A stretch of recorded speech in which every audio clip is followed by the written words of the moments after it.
On this spot in 1942, Tony played his first game of craps. He was 12. On this spot in 2009, Heather stood up for what she believes in, #gay marriage. On this spot in 2014, Eden wondered if adolescence ever ends. What if our cities could tell their own stories? Today I'm here to talk to you about a project that attempts to do that. But first, I want to tell you about Tony. I met Tony when I crashed a closed poker game at the Italian Heritage Center. Tony is debonair, which is a word I don't get to use often. Tony grew up in the India Street neighborhood of Portland, Maine. He is a World War II vet, and he's in his 80s. Tony looked me in the eye and he said, "Put this on a brick." On this spot, Tony played his first game of craps. He was 12.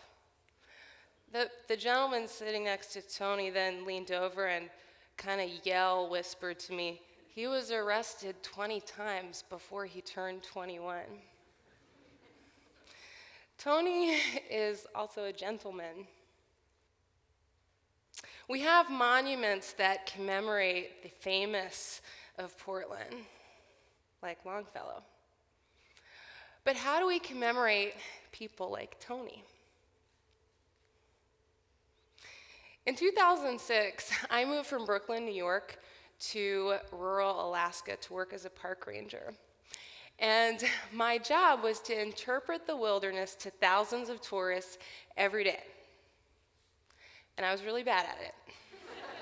I studied philosophy in college, not biology. And when people would ask me questions like, what is the genus and species of a black bear? I wanted to tell them, I haven't ever even seen a black bear.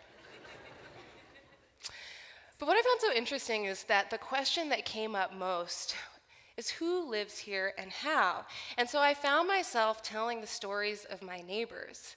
I'd talk about our 4th of July parade that was so short we'd do a U-turn just to make it last more than 15 minutes. And I'd talk about our town-wide dance parties that were often clothing optional.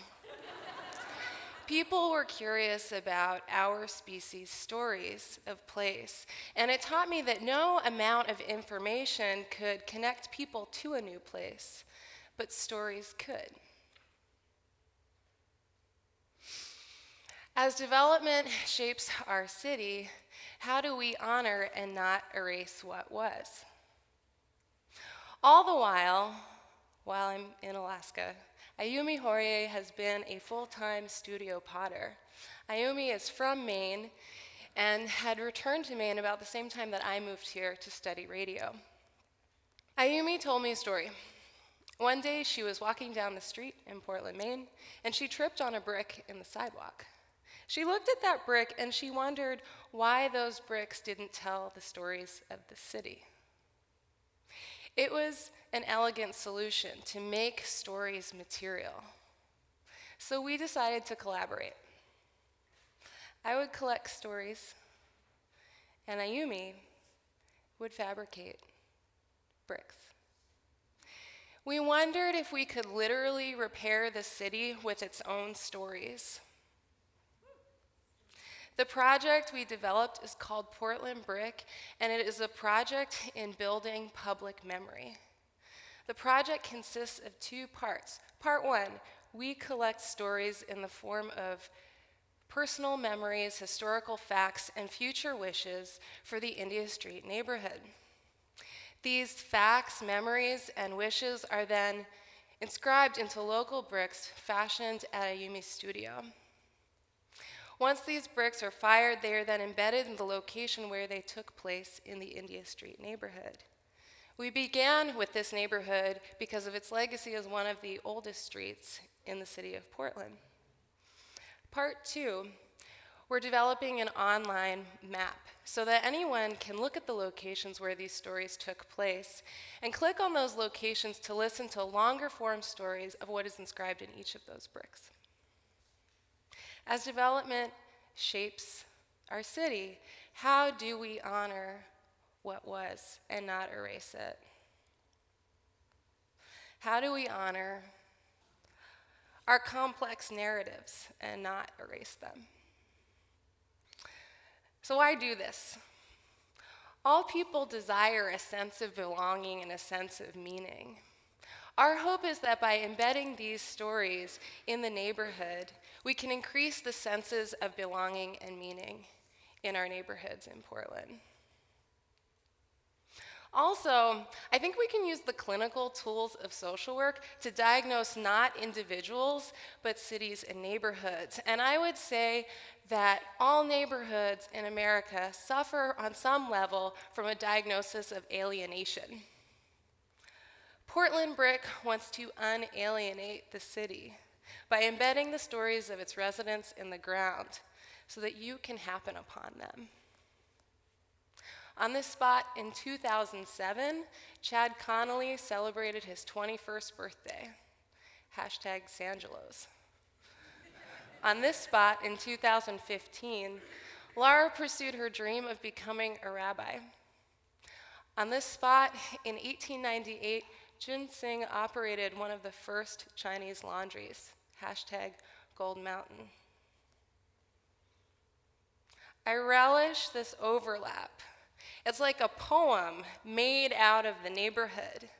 The bricks are our medium to share this surprising poem. Furthermore, I believe that these stories are the wisdom we need. This position may sound overly earnest, because it is, but it is also pointed. In the thick of what I think can accurately be described as a creative placemaking zeitgeist, I wonder what creative placemaking really means. And I suspect the truth is that places are already made, we just have to listen to them. Dudley Patterson once said, "Wisdom sits in places. It's like water that never dries up. You need water to stay alive, don't you? Well, you also need to drink from places."